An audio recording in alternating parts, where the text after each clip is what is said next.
Class 7 की science हमारा कहाँ तक कंप्लीट हो चुका था। हमने ओरल क्वेश्चन तक कंप्लीट कर लिया था। नेक्स्ट हेडिंग हमारी दी गई है ब्रीथिंग। क्या दी गई है? ब्रीथिंग। देखेंगे ब्रीथिंग क्या होता है। ब्रीथिंग मतलब क्या होता है? सांस को लेना और छोड़ना ही हमारा क्या है? ब्रीथिंग कहलाता है। तो breathing is a process during which air rich in oxygen is taken in and air rich is carbon dioxide and water vapour is given out. कह रहे हैं ब्रीथिंग जो है, breathing is a process during which air rich oxygen is taken in and air rich in carbon dioxide. Breathing कह रहे हैं कि breathing क्या होता है? हम ऑक्सीजन को भारी मात्रा में अंदर की तरफ लेते हैं और कार्बन डाइऑक्साइड को बाहर की तरफ हम लोग छोड़ते हैं। पहला पॉइंट दिया है the taking in of the air rich in oxygen is called inhalation. Inhalation मतलब क्या होता है? अंदर की तरफ सांस को लेना। तो जब हम ऑक्सीजन को ज़्यादा मात्रा में एयर को यानी कि ऑक्सीजन को जब हम अंदर की तरफ लेते हैं वो हमारा इनहेलेशन कहलाता है।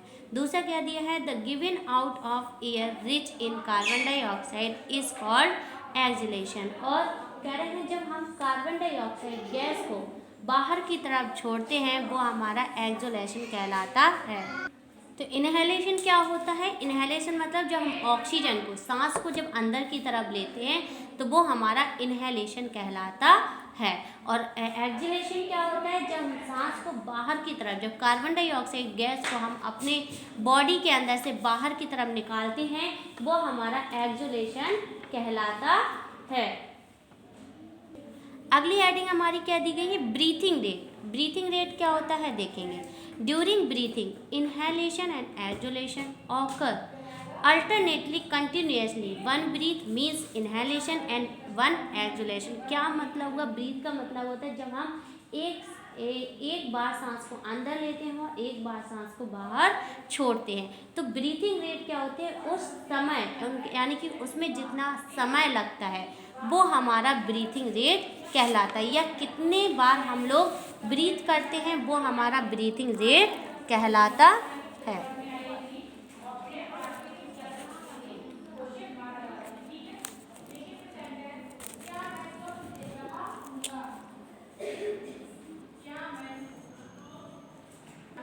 तो ब्रीथिंग रेट क्या होता है? The number of times a person breathe in 1 minute is called breathing rate. यानी कि 1 मिनट में जो व्यक्ति कितने बार यानी कि कितने बार सांस को अंदर बाहर करता है 1 मिनट में वो हमारा कहलाता है ब्रीथिंग रेट। तो नॉर्मल ब्रीथ जो होती है हमारी 1 मिनट में कितना करते हैं? 16 से 18 बार हम लोग सांस को अंदर बाहर लेते और छोड़ते हैं। तो ब्रीथिंग नॉर्मल ब्रीथ कितनी बार होता है 1 मिनट में? 16 से 18 बार। ठीक है। ड्यूरिंग रनिंग जब आप दौड़ते हो, कह रहे हैं कि दौड़ने के बाद, ठीक है, तो during running fast heavy exercise, आपको पता है बहुत ज़्यादा क्या होती है हमारी जो एक्सरसाइज हो जाती है वो बहुत ज़्यादा फास्ट हो जाती है। तो 1 मिनट में कितनी बार हम लोग ब्रीथ करते हैं? 25 बार। वैसे 16 से 18 बार होती है। और जब हम दौड़ते हैं तो सांस को बहुत तेज़ी से लेते हैं। तो 1 मिनट में कितनी बार सांस ले लेते हैं? 25 टाइम्स। ठीक है। आपसे कोई पूछेगा कि 1 मिनट में कितनी बार सांस लेते हैं तो नॉर्मल बोलोगे 16 से 18 एंड रनिंग के बाद बोलोगे 25 बार। ठीक है। अगली हेडिंग आपको दी गई है how do we breathe. How do we breathe यानी ब्रीथ को हम कैसे करते हैं, सांस कैसे लेते हैं। तो देखेंगे the various organ that help are, इसमें बहुत सारे हमारे शरीर के ऑर्गन्स हिस्सा भाग लेते हैं। Living being to breathe in oxygen and breathe out carbon dioxide. कह रहे हैं जो लिविंग बीइंग होते हैं, लिविंग बीइंग मतलब जो जीवित प्राणी होते हैं वो ऑक्सीजन को गेन करते हैं और कार्बन डाइऑक्साइड को छोड़ते हैं। जैसे कि इसमें कौन कौन सी मदद करते हैं ऑर्गन्स? लंग्स, जैसे कि, और नॉस्ट्रिल। नॉस्ट्रिल क्या होते हैं? जो हमारे होल होते हैं, नोज़ के जो होल होते हैं, छिद्र होते हैं वो हमारे नॉस्ट्रिल कहलाते हैं। ठीक है। जैसे कि नॉस्ट्रिल हुआ, नॉस्ट्रिल के बाद वो ट्रैचिया में जाता है, फिर ट्रैचिया से ब्रॉन्ची और फिर कहाँ पहुँचते हैं? लंग्स तक। ठीक है। लंग्स तक हमें पहुंचना पड़ता है। This the role of this organ during breathing is described below. आपको इस ऑर्गन में भी बताए गए हैं सारे पार्ट। सबसे पहले नॉस्ट्रिल, यानी कि ये जो नेसाल होता है यही नॉस्ट्रिल कहलाते हैं। फिर ट्रेचिया में जाता है, ये जो आपका विंड पाइप होता है ट्रेचिया। फिर ब्रॉन्ची में जो आपकी लीव्स में, यानी कि जो आपकी लीवर में बहुत सारी ब्रांचेस बनी होती हैं वो होती हैं, ब्रांची में जाता है। फिर लंग्स में यानी फेफड़ों में जाती है। फिर वहाँ से जब आपका ब्लड पंप करता है तो वो आपकी ऑक्सीजन को पूरे शरीर में पहुँचा देता है। When we breathe in the air enter through the nostril, सबसे पहले कह रहे हैं कि हमारे जो एयर हम जब लेते हैं तो सबसे पहले कहाँ पहुँचती है, नॉस्ट्रिल में। Here and the moisture inner lining of nose prevent the dust and germs from entering the respiratory system। आपको पता है जब आप सांस लेते हो तो बहुत सारे डस्ट पार्टिकल यानी कि जो धूल के कण होते हैं वो भी साथ में जाते हैं। तो कह रहे हैं जो आपके अंदर हेयर है, नोज़ के अंदर जो आपके हेयर है और जो आपके चिपचिपा पदार्थ होता है उसमें क्या हो जाते हैं, वो कण क्या हो जाते हैं, चिपक जाते हैं। The dust and germs from entering the respiratory system. Their air passing through a nasal passage gets warm and moist and enter the lungs through trachea and bronchia। कह रहे हैं कि वो फिर जो एयर जहाँ हमारे अंदर पहुँचती है वो फिर कहाँ पे जाती है, नसल पैसेज से जाती है, फिर लंग्स में पहुँचती है, फिर ट्रेचिया यानी कि विंड पाइप तक, और फिर जो आपके ब्रांचेस होते हैं यानी कि जो ब्रांच होती हैं, शाखाएं आपके अंदर बहुत सारी छोटी छोटी पाई जाती हैं तो वो ब्रांची, फिर वहाँ से जब ब्लड पंप करता है तो वहाँ से पूरे बॉडी में पहुँच जाता है। इन लंग्स, कह रहे हैं लंग्स में क्या होता है, ईच ब्रांचेस, आपको पता है बहुत सारे ब्रांचेस होते हैं, ठीक है, divide into smaller tube call, वो भी बहुत छोटे छोटे ट्यूब में क्या होती है, बटी हुई है, यानी कि हर जो ब्रांच है वो एक ट्यूब से गई हुई है, ठीक है, उसे हम कहते हैं ब्रॉन्चियोल्स, ठीक है। एट द अदर एंड, कह रहे हैं दूसरी तरफ, bronchiole there are very small air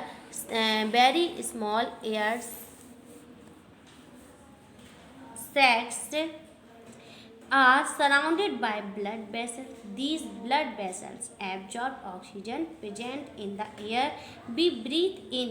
क्या कह रहे हैं कि दूसरी साइड जो आपके छोटे छोटे एयर के जो पार्टिकल होते हैं वो एल्वोली में पहुंचते हैं। These are the sacs surrounded blood vessels। फिर कह रहे हैं उसके चारों तरफ बहुत सारे ब्लड्स पाए जाते हैं, यानी कि जो आपका ब्लड होता है। These blood vessels absorb oxygen, तो जो ब्लड वेसल होता है वो क्या कर देता है, ऑक्सीजन उसमें घुल जाती है यानी एब्जॉर्ब हो जाती है। इन दी एयर ब्रीथ इन, फिर कार्बन डाइऑक्साइड उससे बाहर निकलती है ब्लड से, यानी कि आपका ब्लड पंप कर, जब आपका हार्ट पंप करता है तो उसमें से कुछ कार्बन डाइऑक्साइड के भी कण निकलते हैं, तो वो क्या हो जाते हैं, रिलीज हो जाते हैं बाहर की ओर। Carbon dioxide present in blood release into the sacs and expelled out of the body when the breathe out. कह रहे हैं जब आप सांस को बाहर की तरफ छोड़ते हो तो वो कार्बन डाइऑक्साइड क्या हो जाती है, बाहर निकल जाती है। Third during breath exchange oxygen and carbon dioxide take place lungs. पर क्या कह रहे हैं, ये किस में चेंज होता है बदलाव, जब आपके लंग्स में जब ऑक्सीजन पहुंचती है वहाँ से कार्बन डाइऑक्साइड अलग हो जाती है और ऑक्सीजन अलग हो जाती है। मैकेनिज्म ऑफ ब्रीथ देखेंगे क्या है। Before we describe the mechanism of breathing, आपको यहाँ पे कह रहे हैं सबसे बताया गया है कि मैकेनिज्म कैसी होती है। We would like you know something about the lungs. Lungs are the main respiratory organ in our body. कह रहे हैं हमारे शरीर का जो सबसे ज़रूरी जो हिस्सा है रेस्पिरेटरी का वो है लंग्स। लंग्स क्या है, हमारे रेस्पिरेटरी का सबसे मेन ऑर्गन है।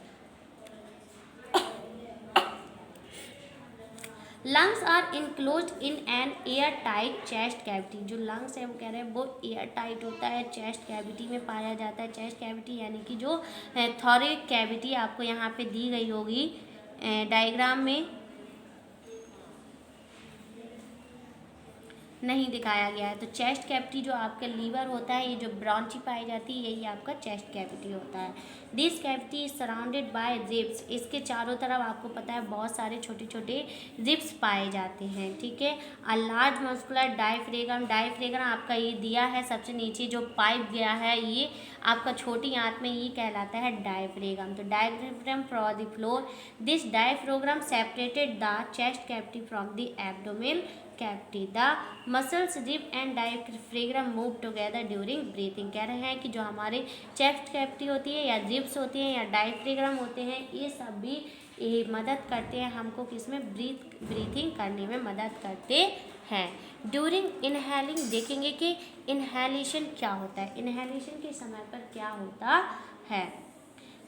The ribs moves up and outward, कह रहे हैं ribs move up and outward, यानी कि जो रिब्स होते हैं वो किसकी तरफ, बाहरी की तरफ घूमते हैं। The diaphragm moves down, these movements increase the volume of the chest cavity and the lungs expand. As a result, pressure inside the lungs decreases and fresh air rushes into the lungs। कह रहे हैं कि जब क्या कह रहे हैं, volume, chest cavity का वॉल्यूम बढ़ता जाता है तो लंग्स के द्वारा जो प्रेशर है, दाब है, वो क्या हो जाता है, डिक्रीज हो जाता है, कम हो जाता है। फ्रेश एयर जो होती है वो हमारे लंग्स तक पहुंच जाती है। During inhalation the chest expand, कह रहे हैं इनहेलेशन के समय जो हमारा चेस्ट होता है वो क्या हो जाता है, थोड़ा सा बड़ा हो जाता है। यानी कि जब हम सांस को अंदर लेते हैं तो हमारा चेस्ट क्या हो जाता है, फूल जाता है। फिर जब हम सांस को पूरी तरीके से इनहेल कर लेते हैं तो वो फिर से अपनी पोजीशन को ले लेता है। ड्यूरिंग एक्सहेलेशन के समय क्या होता है देखेंगे।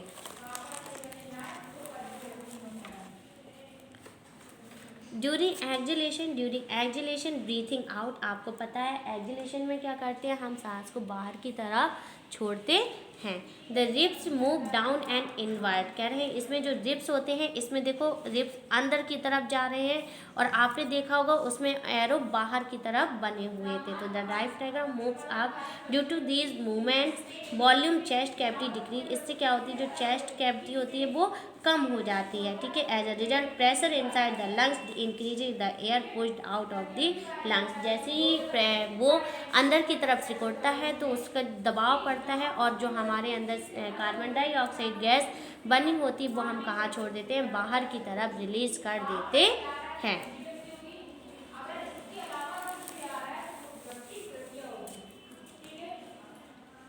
अगली हेडिंग देखेंगे, क्या कह रहे हैं, what do we breathe out, what do we breathe out, breath सांस को हम बाहर कैसे निकालते हैं या बाहर कब छोड़ते हैं। The exhaled air contain carbon dioxide and water vapour, क्या कह रहे हैं कि जब हम कार्बन डाइऑक्साइड को बाहर की तरफ निकालते हैं तो आप जानते हो कि उसके साथ साथ कुछ वाटर के वेपर भी बाहर निकलते हैं। To confirm the presence of moisture and carbon dioxide in the exhaled air perform the following activity, आपको यहाँ पे कई सारी एक्टिविटी भी दी गई हैं। जैसे कि आपने देखा होगा विंटर के समय जब आप सांस को बाहर की तरफ छोड़ते हो तो आप देखते होगे या किसी मिरर के सामने जब आप जाओगे तो देखोगे कि आप जब मिरर पर सांस को छोड़ोगे तो उसमें से हल्के हल्के आपको पानी के ड्रॉप दिखाई देंगे। जब आप उसमें उंगली फेरोगे तो आपकी जो उंगली होगी वो क्या हो जाती है, गीली हो जाती है। तो वही आप एक आपको एक्टिविटी भी दिखा रहे हैं कि मिरर में वो क्या कर रही है, सांस को छोड़ रही है। तो मिरर पे कह रहे हैं blow the exhaled air and clean mirror few minutes and observe the surface of mirror की, जब आपने मिरर पे सांस को छोड़ा और उस पर हाथ फेरा तो आपने देखा होगा कि जो आपका मिरर है वो क्या हो गया है, पूरी तरीके से क्लीन हो जाता है, यानी कि साफ हो जाता है। The mirror becomes lazy, the mirror becomes hazy due to the deposition of water droplets on it. Conclusion क्या है, क्योंकि उस पर कुछ वाटर के ड्रॉपलेट्स थे इसलिए वो पूरी तरीके से क्या हो जाता है, क्लीन हो जाता है। रिजल्ट क्या है, the exhaled air contain moisture, यानी कि जब हम कार्बन डाइऑक्साइड को बाहर की तरफ छोड़ते हैं तो उसमें कुछ क्या पाए जाते हैं, हल्के से वाटर के ड्रॉप भी पाए जाते है। Some differences between breathing and respiration देखेंगे। डिफरेंसेस भी दिए गए हैं, ब्रीथ और रेस्पिरेशन में डिफरेंस क्या होता है, जबकि मतलब एक ही होता है कि रेस्पिरेशन में मतलब भी सांस को अंदर बाहर करना होता है और ब्रीथ मतलब भी होता है सांस को लेना। तो देखेंगे क्या है। Breathing is a physical process involving exchange oxygen and carbon. Breathing क्या कह रहे हैं कि ब्रीथिंग में फिजिकल प्रोसेस होती है, यानी कि भौतिक क्रिया होती है। इसमें ऑक्सीजन और कार्बन डाइऑक्साइड दोनों ही क्या होते हैं, मिले हुए होते हैं और फिर वो बदल जाते हैं, अलग अलग हो जाते हैं। रेस्पिरेशन में कह रहे हैं कि रेस्पिरेशन इज अ, ये क्या है, बायोकेमिकल प्रोसेस है, यानी बायोकेमिकल मतलब जीव रासायनिक, ठीक है, क्रिया है। ये पूरी तरीके से क्या कर देता है, complete break down the food, यानी कि इसमें जो भोजन होता है, भोजन को पूरी तरीके से क्या कर देता है, तोड़ देता है और उसमें से कार्बन डाइऑक्साइड प्रोड्यूस होती है, वाटर भी निकलता है और ऊर्जा भी बाहर की तरफ निकलती है। सेकंड क्या कह रहे हैं, it occur outside the cell, it occur outside the cell, कह रहे हैं यह कोशिका से बाहर निकल जाते हैं। दूसरा कह रहे हैं it occur inside the cell, और ये कोशिका के अंदर ही पहुंच जाते हैं। No enzymes involve in this process, कह रहे हैं इसमें कोई भी तरीके के एंजाइम्स क्या नहीं होते हैं, इन्वॉल्व नहीं रहते हैं। जबकि रेस्पिरेशन में कह रहे हैं enzyme involve of certain stage of respiration. Fourth कह रहे हैं नो एनर्जी इज इवॉल्व और एब्जॉर्ब, इसमें कोई भी तरीके की एनर्जी इन्वॉल्व नहीं होती है, ना ही एब्जॉर्ब होती है। और फोर्थ में इसमें रेस्पिरेशन में कह रहे हैं energy is released controlled and step wise manner, कह रहे हैं जबकि रेस्पिरेशन में कई तरीके की एनर्जी क्या होती है, बाहर की तरफ निकलती है। अब यहाँ पे देखेंगे हमें कुछ ओरल क्वेश्चन दिए गए हैं। पहला कह रहे हैं what happen in the lungs during breathing, कह रहे हैं कि क्या होता है जब हम लोग सांस को लेते हैं तो और लंग्स में पहुंचते हैं, तो ब्रीथिंग के समय लंग्स में क्या प्रोसेस होती है।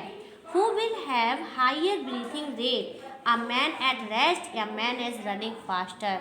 तो क्या मतलब कह रहे हैं कि हायर ब्रीथिंग रेट कब होती है, जब व्यक्ति दौड़ता है या जब व्यक्ति रेस्ट करता है।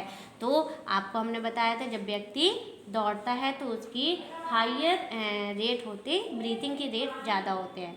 What change occur in the chest cavity lungs during inhalation, कह रहे हैं कि चेस्ट कैविटी में क्या बदलाव आता है जब हम सांस को अंदर की तरफ लेते हैं। तो जब इनहेलेशन करते हैं तो आपको पता है हमारा चेस्ट क्या हो जाता है, थोड़ा बढ़ जाता है, इंक्रीज हो जाता है, ठीक।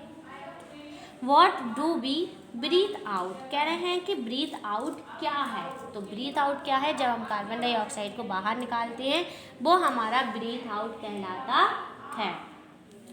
Fifth, which of the following is a physical process breathing और रेस्पिरेशन, कह रहे हैं कि इसमें से फिजिकल प्रोसेस क्या है, ब्रीथिंग है या रेस्पिरेशन। तो अभी हमने पढ़ा है कि फिजिकल प्रोसेस क्या होता है, ब्रीथिंग। ब्रीथिंग क्या है, हमारा फिजिकल प्रोसेस है। अगली हेडिंग हमें क्या दी गई है, ब्रीथिंग इन अदर एनिमल्स। तो देखेंगे ब्रीथिंग इन अदर्स एनिमल, जो जानवर होते हैं उनमें किस तरीके से ब्रीथ होती है। डिफरेंट एनिमल, आपको पता है अलग अलग प्रकार के जानवर होते हैं, रेस्पिरेशन थ्रू डिफरेंट पार्ट, और अलग अलग जगह से वो शरीर में क्या करते हैं, रेस्पिरेशन करते हैं। Respiration in some common animal describe, हो यहाँ पे कई तरीके के एनिमल्स आपको दिए गए हैं कैसे रेस्पिरेशन करते हैं। जैसे कि फिश कैसे, फिश हुई एनिमल्स में फिश किससे करती है, गिल्स से, ठीक है। बर्ड्स, मैमल, फ्रॉग किससे सांस लेते हैं, लंग्स के द्वारा। इंसेक्ट, ग्रास होपर, कॉकरोच किससे करते हैं, ट्रैचिया और स्पाइरिकल्स। एम्फीबियन किससे करता है, स्किन और लंग्स से।